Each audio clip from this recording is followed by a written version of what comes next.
जी हाँ दोस्तों, नमस्कार। मैं नीतीश कुमार आपके YouTube चैनल रेडियंट लर्निंग पे स्वागत करता हूं। तो दोस्तों, आज मैं फिर से आपके सामने हाजिर हो गया हूं क्वाड्रिलेटरल का पार्ट 4 लेकर, जहां पे हम लोग रोम्बस समचतुर्भुज के बारे में डिस्कस करेंगे। इससे पहले जो हमारी क्वाड्रिलेटरल की जो क्लास हुई है, उसमें पहले क्लास में हमने बेसिक ऑफ क्वाड्रिलेटरल डिस्कस किया था, जहाँ पे क्वाड्रिलेटरल के सारे बेसिक कॉन्सेप्ट को हमने बहुत अच्छे तरीके से, बहुत बढ़िया तरीके से बेसिक जितने कॉन्सेप्ट है उनको हमने प्रूफ के साथ डिस्कस किया। दूसरा, हमने टाइप्स ऑफ क्वाड्रिलेटरल पढ़ाया, जहां पे हमने स्टार्ट किया था रेक्टेंगल, देन हमने पैरेललोग्राम, और तीसरा जो टाइप्स है दैट इज कॉल्ड रोम्बस, जिसकी चर्चा आज हम लोग करेंगे। राइट, तो जो भी बच्चे हमारी वीडियो देख रहे हैं, प्लीज आप कॉपी और पेन लेके बैठ जाओ। ये वीडियो उन सभी बच्चों के लिए यूजफुल है जो SSC CGL, CPU, CHSL, CDS, CAT level की प्रिपरेशन करते हैं, क्योंकि मैं ज्योमेट्री बहुत डेप्थ में पढ़ा रहा हूं। जो बच्चा बिल्कुल वीक है, बिल्कुल कमजोर है, जिससे कुछ नहीं आता है, ये मेरा गारंटी है कि यदि आपने लेक्चर मेरी पूरी देखी है, नोट्स बनाया है और आपने रिवीजन किया है, तो 100% आपको समझ में आएगा। यदि कोई पॉइंट आपको ना आता है समझ में, तो प्लीज मैं आपसे बार बार कहा हूं, प्लीज आप कमेंट करो, उसका मैं रिप्लाई अगले वीडियो में जरूर दूंगा। तो बिना टाइम वेस्ट के मैं अपने लेक्चर की शुरुआत करता हूं। आइए, हमारा आज का चैप्टर है रोम्बस, जिसे हिंदी में बोलते हैं समचतुर्भुज। तो पहला डिस्कशन में यहां करना चाहूंगा कि what is the definition of rhombus, समचतुर्भुज का परिभाषा क्या होता है। देखिए, तो चार लाइन से घिरी हुई क्लोज्ड फिगर, राइट, जिसके सारे साइड बराबर, all sides are equal and parallel, चारों साइड बराबर होंगे, and all angles are not 90, कोई भी एंगल 90 डिग्री नहीं होगा, बट सभी साइड आपस में बराबर होंगे। राइट, क्लियर, सभी साइड आपस में क्या होंगे, बराबर, कोई भी एंगल 90 डिग्री नहीं होगा। पहला प्रॉपर्टी डिस्कस करेंगे कि किसी भी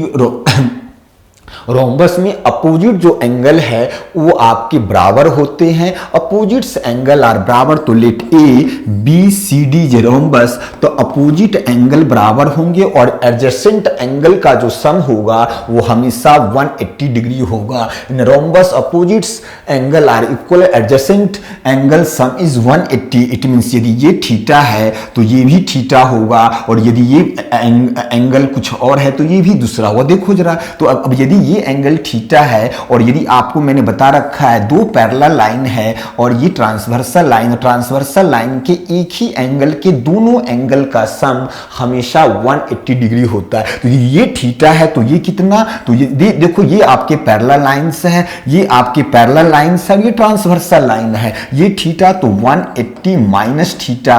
राइट, अगेन ये और ये पैरेलल लाइंस है, राइट, अगेन ट्रांसवर्सल लाइन के एक ही साइड के दोनों एंगल का सम हमेशा 180, ये 180 माइनस थीटा, तो ये एंगल अगेन थीटा। अगेन ये और ये पैरेलल लाइन, ये ट्रांसवर्सल लाइन है, इन दोनों का सम कितना, 180, तो थीटा, तो 180 माइनस थीटा।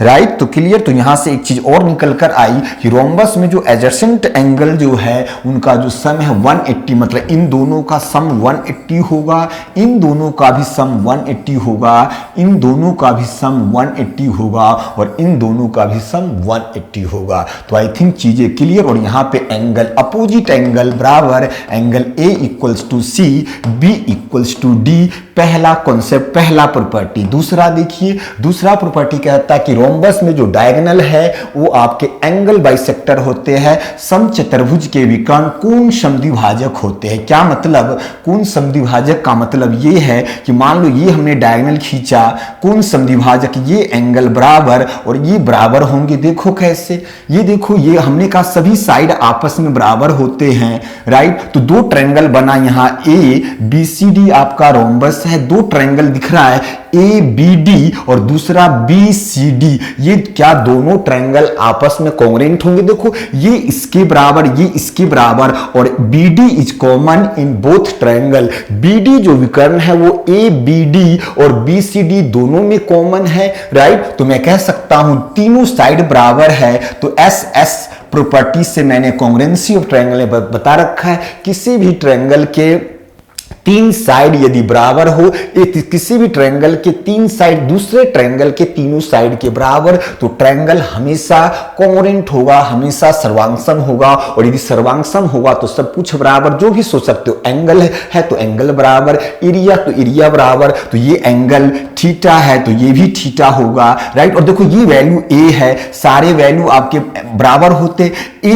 ए बी डी ट्रायंगल को ध्यान से देखो, और ट्रायंगल में हमने पहली क्लास में प्रॉपर्टी बताया था, किसी भी ट्रायंगल के दो साइड यदि आपस में बराबर है तो अपोजिट एंगल बराबर। देखो ये दोनों साइड बराबर, इसके सामने वाला एंगल थीटा तो इसके सामने वाला भी angle theta.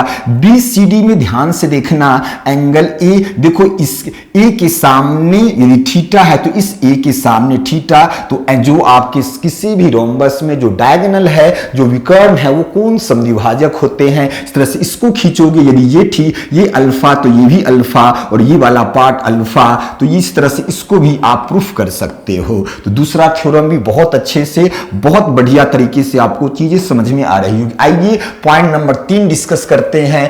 Both diagonal of rhombus intersect each other at 90 degree but diagonals not equal. किसी भी समचतुर्भुज में जो विकर्ण है, दोनों विकर्ण कभी भी आपस में बराबर नहीं होंगे, दोनों विकर्ण आपस में कभी बराबर नहीं होंगे, लेकिन जो विकर्ण है वो आपका हमेशा 90 डिग्री पे बाइसेक्ट्स करेगा।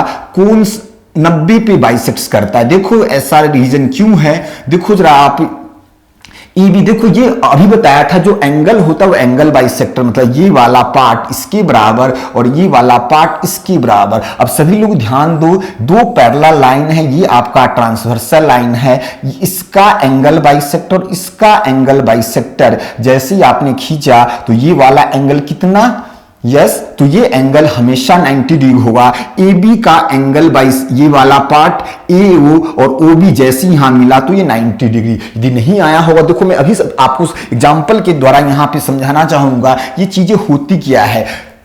ट्रांसवर्सल, दो पैरेलल लाइन है, ट्रांसवर्सल लाइन के एक ही साइड के दोनों एंगल का सम 180 मान लिया जाए। मान लो कि आप ये वाला एंगल में मान लेता हूं, ये वैल्यू मान लिया ये 120 है और ये 60 है, राइट। ये 120 और ये 60 है, राइट। 120 और ध्यान देना ये 120 है, ये आपका 120 है और ये 60 है। 120 एंगल बाइसेक्टर खींचूंगा तो ये 60 होगा, ये भी 60 होगा। ये हमने पूरा 30 कहा था, 60 कहा था, तो ये 30 होगा और ये भी आपका 30। ये एक ट्रायंगल बना आपका, मान लो ए बी और सी, तीनों एंगल का सम 180, ये दोनों मिलाकर 90, तो तीसरा 90 तभी 180। तो ये एंगल समझ में आ गया कि किसी भी रोम्बस के जो विकर्ण है डायगोनल 90 पे बाइसेक्ट करता है। ये 90 तो ये भी 90 और ये भी 90 पे, हमेशा ऐसे ही आप इसको भी कर सकते हो। ये भी एंगल बाइसेक्टर, ये भी एंगल बाइसेक्टर, तो ये भी आपका हमेशा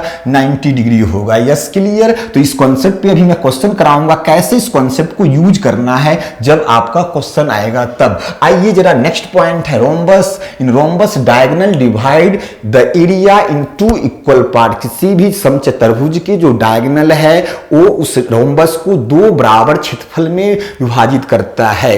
कैसे, देखिए जरा, किस आधार पे आप कहेंगे कि बराबर होगा, बराबर क्यों नहीं होगा। यदि मेरा ऑफलाइन पढ़ाने का एक्सपीरियंस है, जो अच्छे बच्चे होते हैं उनको क्लास में ये क्वेश्चन होता है कि सर ऐसा क्यों, राइट। जो कमजोर बच्चे हो तो कुछ नहीं बोलेंगे, वो डर के मारे कुछ नहीं बोलते हैं, राइट। तो डायगोनल जो है वो हमेशा इस रोम्बस को दो बराबर भाग में बांटेगा। देखो कैसे, अभी मैंने बताया था, फिर से ये वाला पार्ट ए बी डी और बी सी डी क्या फिर से आपका कोंग्रुएंट होगा। यस, ये वाला पार्ट इसके बराबर, सारे साइड तो बराबर है, ये इसके बराबर, ये सभी ऑल साइड्स आर इक्वल। ये आपका दोनों में कॉमन है, ए बी डी और बी सी डी, जो बी डी भुजा है दोनों में कॉमन है। अगेन ट्रिपल एस से तो हमने आपको बता रखा है कॉन्ग्रुएंसी के 4 होते हैं। प्लीज हमारे कॉन्ग्रुएंसी और सिमिलरिटी को बहुत अच्छे से देखो। सिमिलरिटी एंड कॉन्ग्रुएंसी क्लियर है तो आधी ज्योमेट्री ऐसी आप बहुत अच्छे से कर सकते हो। और जैसे ये दोनों triangle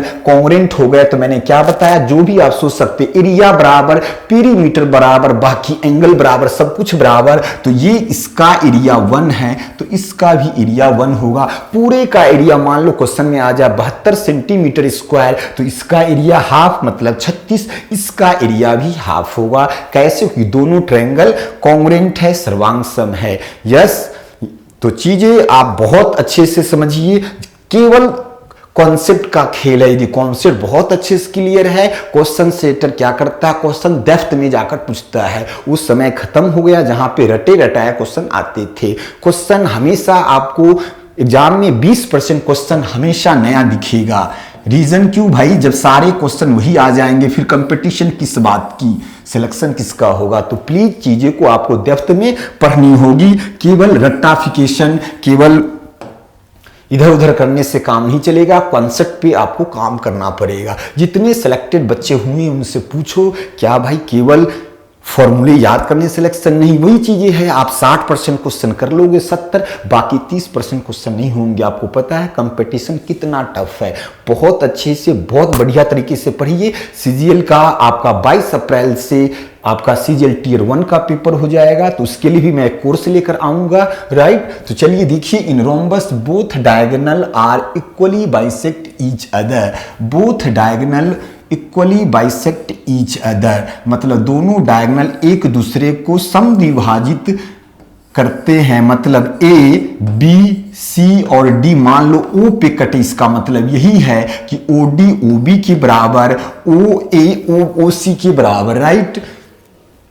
in rhombus both diagonal are equally bisect each other. देखो जरा आप ध्यान से देखो, अभी बताया था ये वाला एंगल इसके बराबर और ये एंगल जो है वो आपका इसके बराबर है, राइट। नहीं ये तो और ये चीज देख लो, ये इसके बराबर, तो एंगल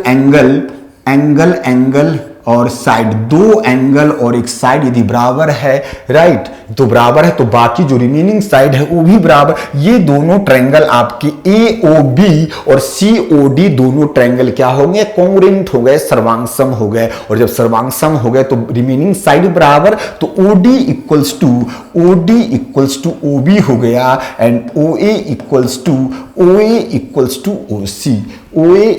टू OC, राइट। चलिए आइए जरा आते हैं हम लोग नेक्स्ट कॉन्सेप्ट पे। In rhombus both diagonal equally bisects area in 4 equal parts. अब दोनों डायगोनल की बात कहा है, दोनों डायगोनल, जैसे अब यहाँ पे इस वाले पार्ट को इससे मिलाओ और इसको इससे मिलाओ, तभी एक प्रॉपर्टी मैंने बता रखा है, डायगोनली इक्वली बाइसेक्ट्स करते हैं, लेकिन कहा गया यहाँ 4 एरिया बना, तो इन सभी का जो एरिया होगा वो आपस में हमेशा बराबर होगा।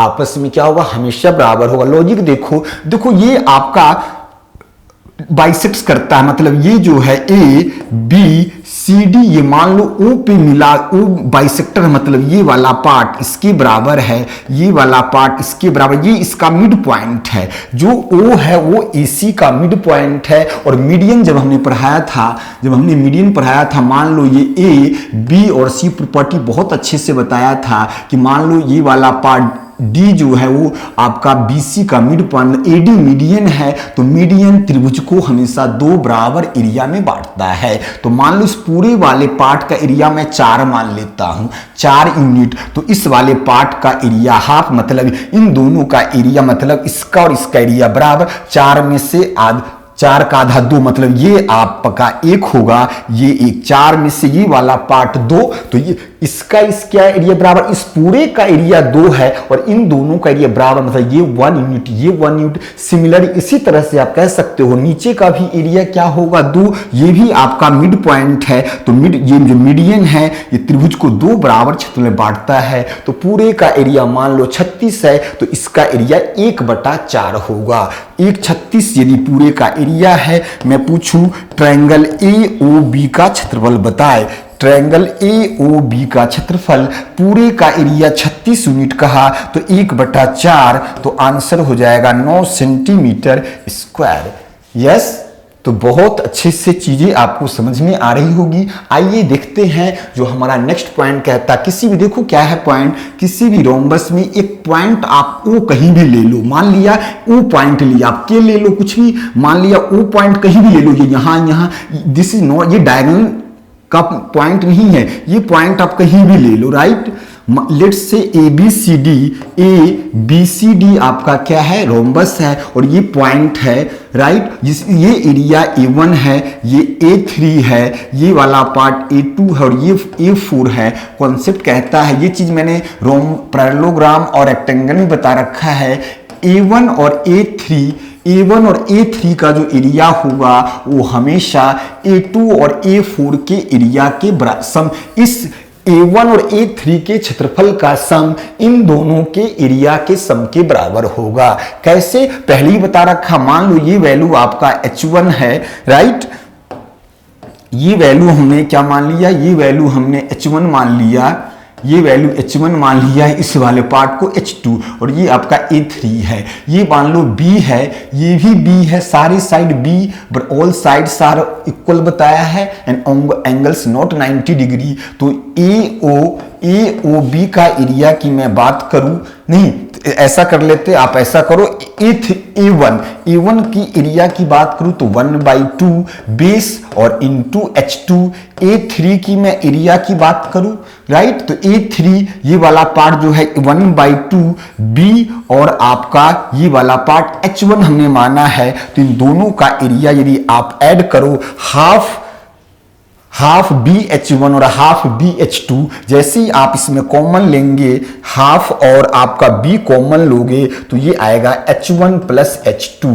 देखो ये H1 और H2 आपका क्या है, H1 और आपका H2, ये पूरी हाइट जो है H के बराबर है, ये पूरी जो हाइट है, ये पूरी जो है हाइट H के बराबर है, तो 1/2 BH।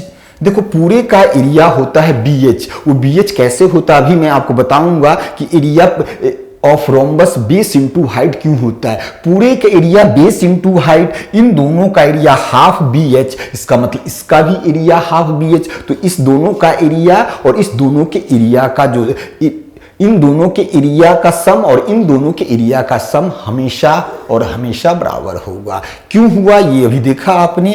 आइए जरा नेक्स्ट पॉइंट डिस्कस करना चाहूंगा। In rhombus if makes a triangle with the base then it will be half of its total area. समचतुर्भुज में कोई भी एक आधार लेकर त्रिभुज बनाया गया तो उसका जो क्षेत्रफल होगा पूरे समचतुर्भुज के क्षेत्रफल का आधा। देखिए इसका मतलब क्या है, जो लैंग्वेज लिखा है, कोई भी रोम्बस ले लो, किसी भी बेस पे आप एक किसी भी बेस पे ट्रायंगल बना लो, ABCD है, AB बेस पे हमने क्या ट्रायंगल बनाया, ABE ट्रायंगल बनाया, तो इसका जो एरिया होगा पूरे रोम्बस के एरिया का हाफ होगा। क्यों, देखो ये वाला पार्ट B है और इसकी डिस्टेंस आपका H है, राइट, यदि ये H है तो ये वाला पार्ट भी आपका H होगा, तो पूरे का एरिया ABCD का एरिया आपका जो फॉर्मूला होता है बेस इंटू हाइट क्यों होता है ये भी मैं प्रूफ करूंगा, राइट। ये आपका BH और इसका एरिया निकालो, AB जो ट्रायंगल बना इसका एरिया 1/2 बेस इंटू हाइट 1/2। तो देखो पूरे का एरिया बेस आधार गुने ऊंचाई, जो ट्रायंगल बना AB का एरिया 1/2 बेस इंटू हाइट। अब जो बच्चे यहाँ क्लास में होंगे, जो मेरी क्लास देख रहे होंगे, ऑफलाइन का मेरा एक्सपीरियंस कहता है, वो बच्चे कह रहे होंगे सर यदि आपने किसी दूसरे बेस पे यदि आपने AB पे ना बनाकर, यदि मान लो सर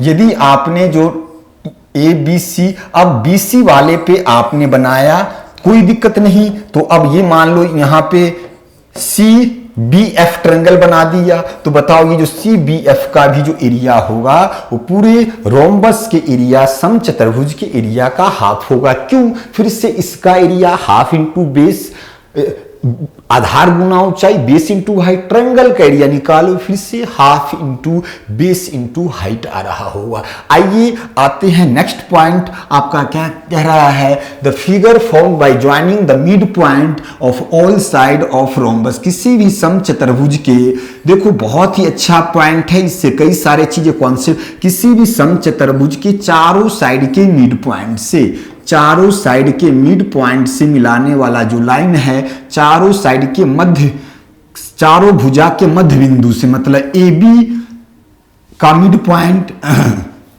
AD का मिड पॉइंट, CD और क्या BC का जो मिड पॉइंट है, राइट, चारों साइड के मिड पॉइंट के नाम डाल दिया P, Q, R और S। तो ये जो PQR जो एक रेक्टेंगल, सॉरी एक क्वाड्रिलेटरल दिख रहा है, चतुर्भुज दिख रहा है, वो कौन सा चतुर्भुज होगा? ऑप्शन देगा रेक्टेंगल, पैरेललोग्राम, रोम्बस, स्क्वायर, क्या होगा? देखिए, तो अब आप देखो ये हम इससे आपने इसको मिला दिया, राइट। तो AC आपका डायगोनल है, तो एक ट्रायंगल बन रहा है, AD और C ट्रायंगल बना, ADC ट्रायंगल बना, और इसका मिड पॉइंट P है, इसका मिड पॉइंट। तो मैंने जब सिमिलरिटी ऑफ ट्रायंगल पढ़ाया था, त्रिभुज के क्या समरूपता, तो वहां बताया था किसी भी त्रिभुज के साइड के मिड पॉइंट से मिलाने वाली लाइन तीसरी लाइन की आधी और पैरेलल होती है। तो ये वाली लाइन इसकी आधी, मान लो ये वाला पार्ट आपका D1 है, तो ये आधा होगा, तो D1/2, और ये भी आपका, ये भी मिड पॉइंट है ABC ट्रायंगल में। अच्छे से देखो, ABC ट्रायंगल में AB का मिड पॉइंट Q, BC का mid point R, again QR जो है वो AC का हाफ होगा, ये D1 है, तो ये D1/2 होगा। सिमिलरली, और दोनों डायगोनल बराबर नहीं होते, ये चीज मैंने बता रखा है। तो यदि जो BD है, इसकी वैल्यू हमने मान लिया D2, तो ये भी अगेन ये ABD ट्रायंगल में ध्यान देना, यहां देखो मैं दिखा रहा हूं हाँ जी, ये देखो ABD ट्रायंगल में देखो अगेन जो PQ है वो AD और AB का मिड पॉइंट है। इसका मतलब ये जो PQ होगा वो इस BD का हाफ होगा। BD हमने D2 माना है, तो ये D2/2 होगा, और ये भी आपका इसी तरह से इस वाले ट्रायंगल की मैं बात करूं, अगेन इसमें ये वाला पार्ट मिड पॉइंट है, तो मिड पॉइंट से मिलाने वाले लाइन तीसरी की आधी और पैरेलल, तो ये भी D2/2 होगा। ठीक है, तो अब तो जो मिड पॉइंट, इसका मतलब क्या हो गया, ये और ये दोनों बराबर, और ये अपोजिट साइड्स इक्वल और पैरेलल हमने दिखा दिया। अपोजिट साइड्स इक्वल और पैरेलल, तो इसका मतलब या तो क्या होगा बताओ, या तो रेक्टेंगल होगा या आपका पैरेललोग्राम। लेकिन फिर से प्रश्न उठा कि दोनों में से क्या। देखो जरा, एक प्रॉपर्टी बताया था कि रोम्बस के जो डायगोनल है 90 पे बाइसेक्ट करता है। क्यों करता है, अभी मैंने लॉजिक बताया था, राइट। आइए जरा, इसका मतलब ये 90 डिग्री, और ये देखो ये वाला पार्ट O है, राइट, इसकी वैल्यू, तो यहां देखो ये 90 डिग्री है आपका, और ये पैरेलल लाइन, ये दोनों लाइन पैरेलल है, ये दोनों पैरेलल लाइन है, ये ट्रांसवर्सल लाइन है। ट्रांसवर्सल लाइन के दोनों एंगल का सम हमेशा कितना, तो आप कहो 180। 10 बार बता चुका हूं एक ही लेक्चर में। 180, तो ये 90, तो ये भी 90। इन अगेन ये पैरेलल लाइन है, ये ट्रांसवर्सल लाइन है। ट्रांसवर्सल लाइन के एक ही एंगल का सम 180, ये 90, तो ये भी 90। Similarly transversal line parallel line है, पैरेलल लाइंस है, राइट, पैरेलल लाइंस है, और ये ट्रांसवर्सल लाइन है। दो पैरेलल लाइन ट्रांसवर्सल लाइन के दोनों एंगल का सम 180, ये 90, तो ये भी, तो सिमिलरली ये भी आप कह सकते हो। इसका मतलब ये सारे आपका क्या, अपोजिट साइड्स इक्वल और पैरेलल भी है, और सारे एंगल 90 डिग्री। तो बताओ पैरेललोग्राम होगा या रेक्टेंगल, तो आप कहोगे रेक्टेंगल। इसका मतलब PQRS जो डायग्राम बना वह हमारा आयत होगा, रेक्टेंगल होगा। एक बढ़िया कॉन्सेप्ट, कहां से चीजें आई समझ में, यस, कैसे हुआ, क्यों पैरेललोग्राम तब होता जब opposite sides equal and parallel, angle 90 degree नहीं होते, यहां सारे एंगल 90 डिग्री। यस, बहुत बढ़िया तरीके से आप स्क्रीनशॉट ले सकते हो, या आप नोट्स बनाते चलो, राइट। आइए जरा, चलिए अगेन एक बहुत बढ़िया कॉन्सेप्ट है, अगेन रोम्बस है आपका, rhombus ABCD rhombus, right. Diagonal का मिड पॉइंट, मतलब जिस, देखो मैं इसको अलग कलर से दिखा रहा हूं, ये इसका मिड पॉइंट OD का मिड पॉइंट है, OC का मिड पॉइंट है OB, और ये जो आपने डायगोनल के मिड पॉइंट से मिलाने वाला ये जो लाइन है, ये जो वैल्यू है, ये वैल्यू क्या होगा, तो क्या है, ये जो शेडेड पार्ट है और जो अनशेडेड पार्ट है उनका एरिया क्या होगा, right. The diagonal if the both diagonal mid point are P Q R S, then the ratio of shaded part and unshaded part, right. ठीक है, पी क्यू आर एस। चलो यहां पे आप ऐसा कर लो, if the both diagonal mid point are, चलो जो आपके मिड पॉइंट है इसको मान लो ये आपके पी क्यू आर एस, ठीक है, कुछ भी नाम दे सकते हो, ऐसा कुछ नहीं है, आपके एलिमेंट डाल दो, कुछ भी आप नाम। तो ये जो डायगोनल है, डायगोनल के मतलब इसके मिड पॉइंट, इसके मिड पॉइंट, इसके और इसके मिड पॉइंट के, राइट। तो ये जो सैडल पार्ट हो, अनसैडल पार्ट का एरिया क्या होगा। देखो जरा, अब आप सभी लोग ध्यान देना, ये वाले पार्ट को ध्यान से देखना सब लोग। यहां देखो, इस वाले ट्रायंगल को BOC को ध्यान से देखो, BOC को, ये भी मिड पॉइंट है, ये भी, ये OB का मिड पॉइंट है, ये OC का मिड पॉइंट। तो ये वाला पार्ट देखो, किसी भी ट्रायंगल में दो साइड के मिड पॉइंट को मिलाने वाली लाइन तीसरी की आधी और पैरेलल, इसका मतलब ये मिड पॉइंट है तो ये 1, ये भी 1 एरिया। अब दोनों ट्रायंगल आपके ABC और दूसरा DEF सिमिलर होंगे। कैसे? ये एंगल इसके बराबर, ये एंगल इसके बराबर, तीसरा एंगल से दोनों ट्रायंगल सिमिलर। कौन सा? ADE और ABC। तो AD का एरिया और ABC का एरिया का रेशियो उसके कॉरस्पॉन्डिंग साइड के स्क्वायर के बराबर। तो इसका स्क्वायर क्या? 1, तो 1 का स्क्वायर 1 होगा, राइट। और ABC का एरिया, इसका कॉरस्पॉन्डिंग से 2 का स्क्वायर 4, पूरे का एरिया 4, ऊपर का एरिया 1। देखो मैं इसको दूसरे कलर से लिख रहा हूं। अब मैं इसको दूसरे कलर से लिख रहा हूं। इस वाले पार्ट का एरिया 1 आ गया, पूरे का एरिया 4, तो नीचे वाले पार्ट का 3 आया, राइट। तो इसी तरह से अब देखो, इसका एरिया 1 यूनिट, तो इसका 3 होगा, राइट। यस और नो? तो ये वाला पार्ट आपका 1, तो ये 3। सिमिलरली फिर से देखो, ये आपका मिड पॉइंट है, मिड पॉइंट को किसी भी त्रिभुज के दो साइड के मिड पॉइंट को मिलाने वाली लाइन तीसरी की आधी और पैरेलल, इसका एरिया 1 यूनिट, तो इसका 3, इसका 1, तो इसका 3। और फिर से इस वाले ट्रायंगल में इसका एरिया 1, तो इसका 3। पूरे इस वाले पार्ट का शेडेड पार्ट और अनशेडेड पार्ट, शेडेड पार्ट छायांकित भाग का एरिया 4, अनशेडेड पार्ट का 3 चौक 12, रेशियो आ रहा होगा 1:3। तो डायरेक्ट क्वेश्चन आ जाते हैं, किसी भी जो आपके चतुरोम्बस है, इसके डायगोनल के मिड पॉइंट से मिलाने वाले लाइन से जो बनेगा, इसका एरिया और पूरे का एरिया का रेशियो बताओ, राइट। या हो सकता है पूरे का एरिया दे देगा, साइडेड पार्ट का एरिया पूछेगा। तो यदि पूरे का एरिया मान लो 36 है, राइट, नहीं तो इसका ये वाला पार्ट क्या होगा? 4 पार्ट में से एक पार्ट होगा, 1/4 होगा, 1/4 होगा। इसका एरिया 1 यूनिट, पूरे का एरिया आपका, तो पूरे का एरिया जो है उसका, पूरे का एरिया 3 है। पूरे का एरिया कितना है? 3, तो इसका 1/3 हो जाएगा, राइट। क्लियर? तो चीजें बहुत बढ़िया से, मतलब शेडेड पार्ट का एरिया 1 यूनिट और अनशेडेड वाले पार्ट का इसका एरिया। तो देखो पूरे का भी 36 दे रखा है, तो पूरे का 36 दे रखा है, तो ये 1/4 हो जाएगा। क्या होगा?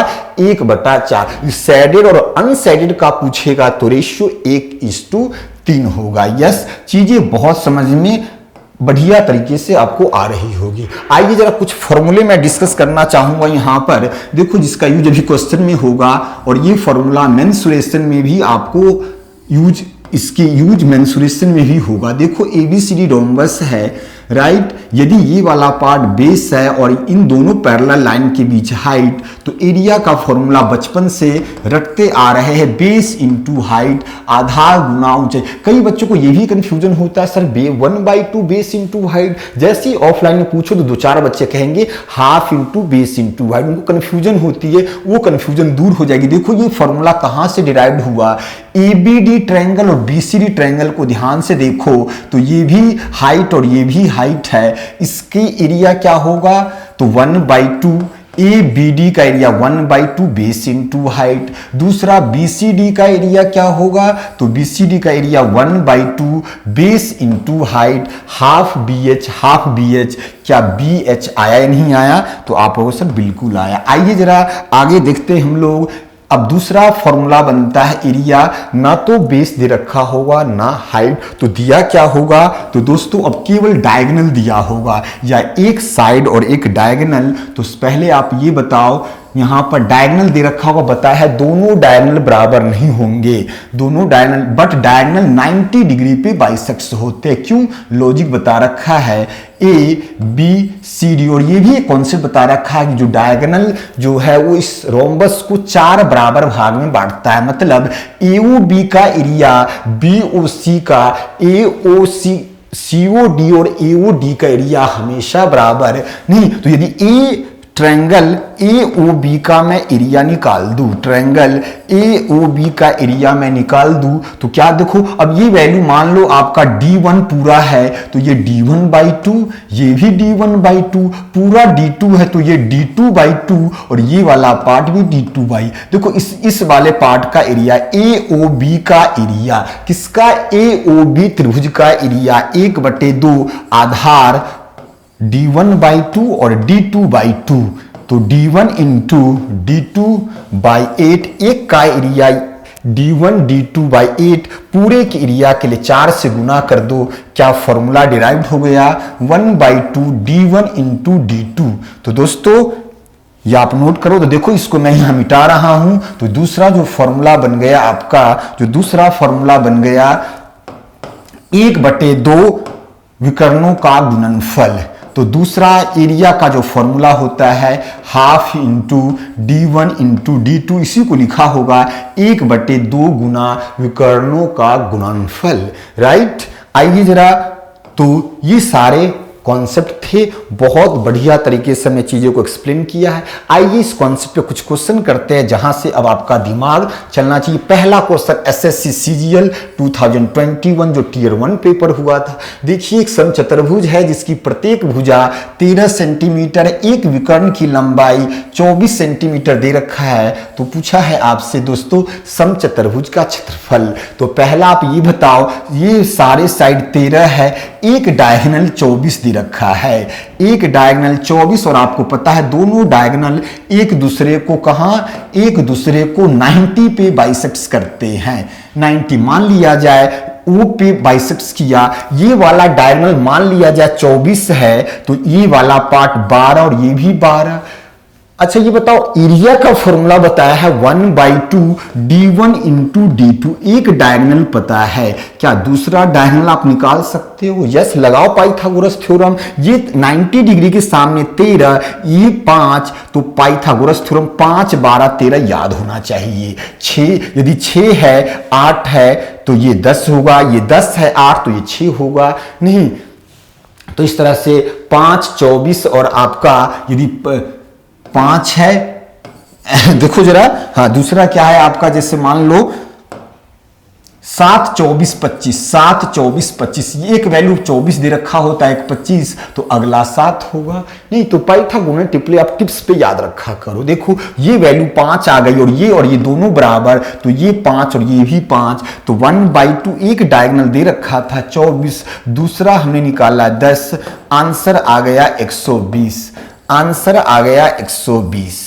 यस और नो। आइए मेरे दोस्त, तो यदि बेस और हाइट नहीं दे रखा हो तो एरिया का जो फॉर्मूला होता है 1/2 बेस इंटू, पहले प्रॉपर्टी यूज किया फिर फॉर्मूला, केवल और केवल मैंने क्या कहा, केवल फॉर्मूला याद रखने से आंसर नहीं आएगा, एग्जाम क्वालिफाई नहीं होगा। चीजें को बहुत अच्छे से समझिए। आइए जरा, एक समचतुर्भुज है आपका, राइट, जिसमें AB को, ये ABCD एक समचतुर्भुज है, राइट, ABCD एक समचतुर्भुज है।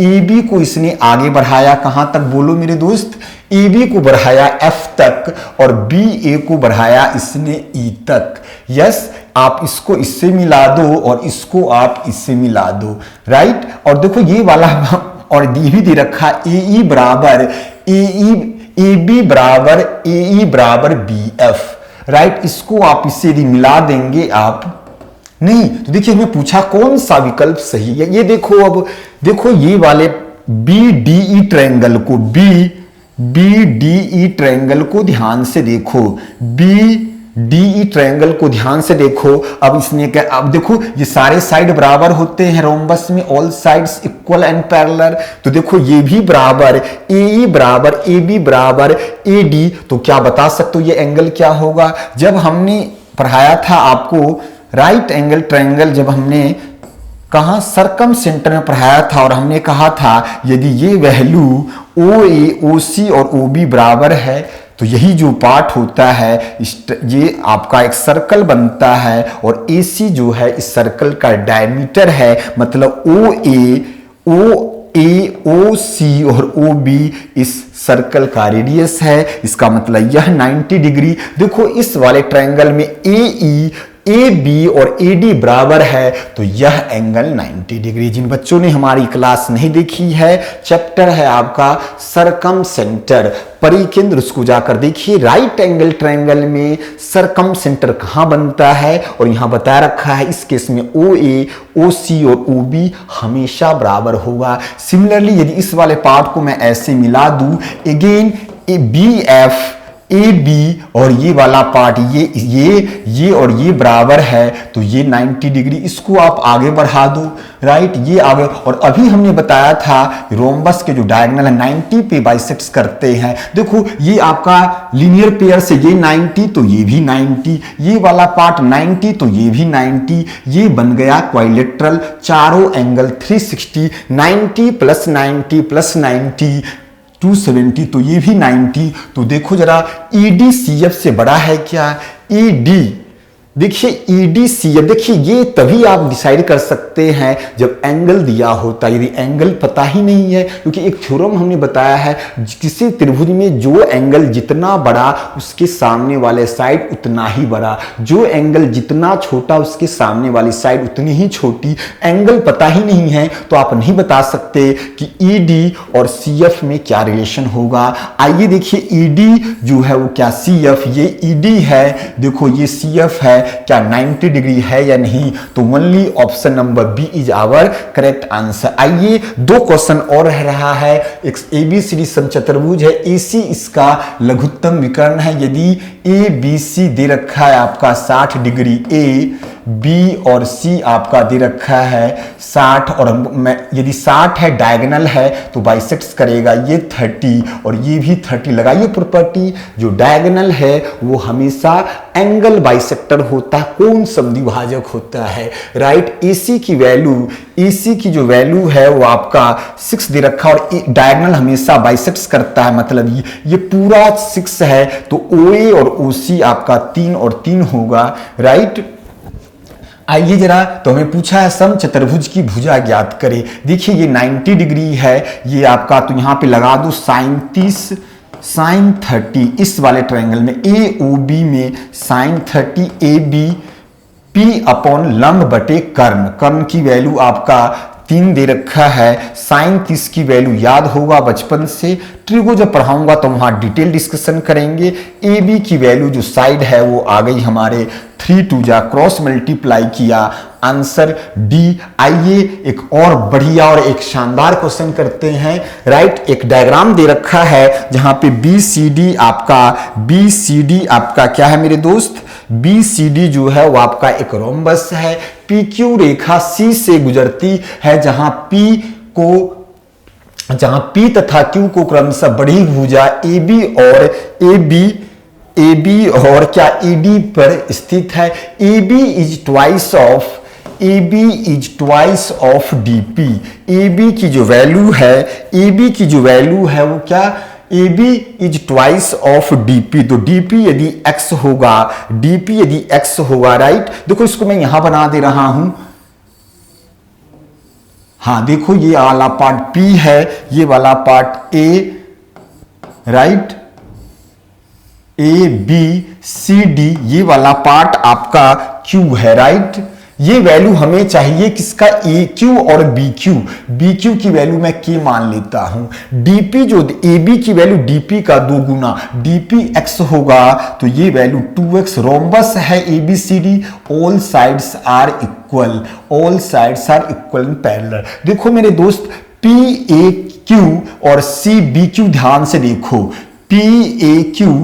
PAQ और CBQ को ध्यान से देखो, ये वाला और ये दोनों लाइन BC और ये DP पैरेलल लाइंस है, तो पैरेलल लाइंस करस्पॉन्डिंग एंगल बराबर, ये दोनों में कॉमन है, तीसरा एंगल ऑलवेज बराबर हो जाएगा। तो कह सकते हो ट्रायंगल PAQ जो होगा सिमिलर होगा ट्रायंगल CBQ के। तो इसमें कह सकते हैं PA अपॉन आपका CB इक्वल्स टू होगा AQ अपॉन BQ के बराबर equals to PQ। Corresponding side में ले रहा हूं, तो इसका करस्पॉन्डिंग साइड आपका क्या बताया, किसी भी ट्रायंगल में जब दो ट्रायंगल सिमिलर है तो करस्पॉन्डिंग साइड सेम रेशियो में होते हैं। देखिए क्या इस दोनों को मैं बराबर कर दूं क्या, PA का मान ध्यान देना सब लोग, PA का जो मान है यहां देखो, यहां से मैं सॉल्व कर दे रहा हूं। PA का जो मान है आपका PA ये है हमारा 3x, BC है हमारा 2x, AQ जो है वो हमारा 2x प्लस k, और BQ और जो BQ है वो आपका k। देखो ये कट गया, 3/2 बराबर 2x/k, सॉल्व कर दो k और ये इधर लाओगे, 3/2 माइनस 1 बराबर 2x/k, राइट। सॉल्व कर दीजिए तो 1/2 इक्वल्स टू 2x/k, राइट। तो यहां से देखो आप k की वैल्यू जो आ रही है वो आ गया 4x। k की वैल्यू क्या आ गया मेरे दोस्त, 4x आ गया। k की वैल्यू कितनी, 4x। k की वैल्यू जो यहां से आ गई 4x आ गई।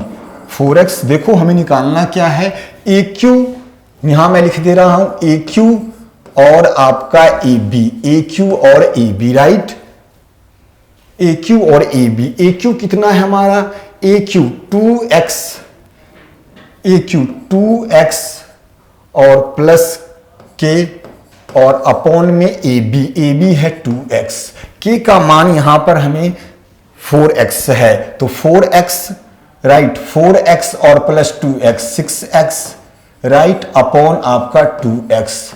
तो आंसर आ गया 3:1। So answer is only D part, answer is only D part. तो आई थिंक चीजें बहुत बढ़िया से, तो यहाँ कुछ नहीं था, सिमिलरिटी ऑफ ट्रायंगल हमें पढ़ाया है, उसको यदि आप जान रहे होंगे तो बहुत अच्छे तरीके से आप चीजें समझ में आया होगा। जिन बच्चों ने कॉन्ग्रुएंसी और सिमिलरिटी नहीं देखा है प्लीज इस वीडियो को आप मत देखना, पहले पूरा कॉन्ग्रुएंसी देखो। पूरा 2 लेक्चर डाला है हमने किसका, कॉन्ग्रुएंसी ऑफ ट्रायंगल का, 2 लेक्चर डाला है सिमिलरिटी ऑफ ट्रायंगल। तो अब एग्जाम के अब के डेट आ गए हैं, सारे लोग लग जाइए। जो नए बच्चे हैं 4 से 5 महीना में बहुत बढ़िया तैयारी हो सकती है, बस एक जुनून चाहिए, एक जज्बा चाहिए, लगन चाहिए। केवल कंसिस्टेंसी बहुत इंपॉर्टेंट रखता है एग्जामिनेशन पॉइंट ऑफ व्यू से। बहुत टैलेंट कभी नहीं मांगता कॉम्पिटिटिव एग्जाम, केवल कहता है आप कंटिन्यू पढ़ते रहो, slow and study wins the race. तो आज की क्लास में इतना काफ़ी है। Okay, thank you so much.